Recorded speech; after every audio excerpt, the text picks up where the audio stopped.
آئے گا، تمہارے پیٹھ پیچھے رسول اللہ کی ذات ہوگی اور تمہارے سر پر اللہ رب العزت کی عنایت ہوگی۔ اللہ اور اس کے رسول کے بھروسے پر ہم جائیں گے انشاءاللہ۔ اور یاد رکھنا، یہ صرف جذبات کی باتیں نہیں، جوش کی باتیں نہیں۔ میں اپنا ایک پیغام ریکارڈ کرنا چاہتا ہوں، اگر اس ملعون اور اس خبیث نمرود کی اولاد تک میری یہ بات پہنچ سکتی ہے تو پہنچا دی جائے۔ تم نے بہت بھونک لیا اپنی مندر میں بیٹھ کر کے، تم پریس کلب آف انڈیا میں بیٹھ کر کے بہت بھونک لیے، کتے آپس میں اپنی گلی میں بہت بھونکتے ہیں۔ میرے اس میسج کو اس ملعون تک پہنچا دیں۔ اگر ذرا برابر بھی دم خم ہے تمہارے اندر، تمہاری ماں نے اگر دودھ پلایا ہے تم کو، تو اب میں مناظرے کا چیلنج نہیں دے رہا ہوں، ڈیبیٹ بھی نہیں کروں گا، بات چیت بھی نہیں کروں گا۔ آؤ میں اعلان کرتا ہوں، 8 دن کے اندر تم دلی پہنچو، کسی میدان میں پہنچو، اپنی ساری مقدس کتابیں لے کر کے آؤ، انشاءاللہ العزیز یہ فقیر قرآن پاک لے کر حاضر ہوگا۔ ہم آئیں گے، تم اپنے سارے گرو گھنٹالوں کو لے کر جمع ہو جاؤ۔ میں مناظرے کا چیلنج نہیں دے رہا ہوں، توجہ چاہتا ہوں، میں ڈیبیٹ کرنے کی بات ہی نہیں کر رہا ہوں۔ یہ نیوز اینکر جتنے دجالی میڈیا وہ بھی سن لیں، اپنے ڈیسک پر بیٹھ کر کے ٹٹو لوگوں کو لڑاتے رہتے ہیں وہ بھی سن لیں۔ قرآن، اسلام، رسول کی ذات پر حملے کرانے کے لیے زرخرید لوگوں کو بٹھاتے ہیں، وہ بھی سارے نیوز اینکر، یہ پنڈت سب جمع ہو جائے میدان میں، یہ فقیر قادری حاضر ہوگا۔ ایک بڑی آگ جلائی جائے، آگ لگائی جائے۔ میں اس سے کہتا ہوں، میں بھی آگ میں داخل ہوں گا، تو بھی آگ میں داخل ہو جا، جو سلامت رہے گا اس کا دین حق پہچانا جائے گا۔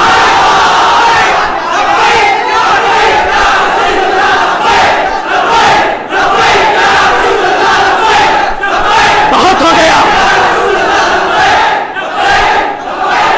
اے مسلمانوں، بہت ہو گیا احتجاج، بہت ہو گئے پروٹیسٹ، بہت ہو گئے ان سے مطالبے کرنا کہ اس کو گرفتار کرو، اس کا سر چاہیے۔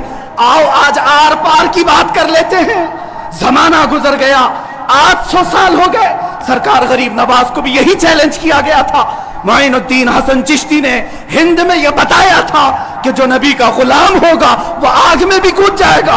انشاءاللہ العزیز میں گنہگار ضرور ہوں، میرے اخلاق برے ضرور ہیں، لیکن جب بات میرے مذہب کی آئے گی، قرآن کی آئے گی، نام مصطفیٰ کی آئے گی، میں برسر اعلان آج پھر کہتا ہوں، آؤ تم سارے پنڈت مل کر کے آؤ، آگ لگائی جائے، تم سب پوری دنیا کو دکھانا میں بھی آگ میں داخل ہوں گا، تم بھی آگ میں آ جانا، دیکھتے ہیں کس کے جسم کو آگ جلاتی ہے۔ اگر میں سلامت رہا تو میرے دین کی بات ہوگی، اور انشاءاللہ العزیز مجھے یقین کامل ہے کہ اگر آگ پر بھی کسی کا حکم ہوتا ہے تو صرف میرے رب ذوالجلال کا ہے، میرے رب ذوالجلال کا ہے۔ بس اسی بات پر میں اپنی گفتگو کو ختم کرتا ہوں۔ اب احتجاج نہیں، اب پروٹیسٹ نہیں، سیدھے آر پار کی بات، میری یہ بات پہنچا دی جائے۔ اگر جواب آ جائے تو دیکھ لینا مسلمانوں، مجھے یہ یقین ہے کہ اس کا کوئی جواب نہیں آئے گا، اس کا جواب نہیں آئے گا۔ ہجڑوں کے پاس اس طرح کی کوئی بات کا جواب نہیں ہوتا، ان کی ماں نے اتنا دودھ ہی نہیں پلایا۔ یہ زرخرید اپنے علاقے میں بیٹھ کر کے بھونک تو سکتے ہیں، لیکن آؤ مباہلے کی میں دعوت دے رہا ہوں، مباہلے کی دعوت۔ قرآن نے بھی میرے مصطفیٰ کو مباہلہ کرنے کا حکم دیا تھا۔ جب عیسائیوں نے بہت باتیں کی تو رب تعالیٰ نے فرمایا، اے رسول فَقُلْ تَعَالَوْا نَدْعُ أَبْنَاءَنَا وَأَبْنَاءَكُمْ وَنِسَاءَنَا وَنِسَاءَكُمْ وَأَنفُسَنَا وَأَنفُسَكُمْ ثُمَّ نَبْتَهِلْ فَنَجْعَلْ لَعْنَةَ اللَّهِ عَلَى الْكَاذِبِينَ۔ اے رسول ان کو بلا لیں، آپ اپنے بیٹے بیٹیوں کو لے کر کے آئیں، اپنی عورتوں کو لے کر کے آئیں، اور خود جائیں اور ان سے بھی کہیں کہ تم بھی اپنے بیٹے بیٹیاں لے آؤ، اپنی عورتیں لے آؤ۔ بیٹھیں گے میدان میں، اللہ سے دعا کریں گے کہ جو جھوٹا ہے اس پر لعنت بھیج۔ اتنا ہی میرے آقا کو حکم آیا تھا۔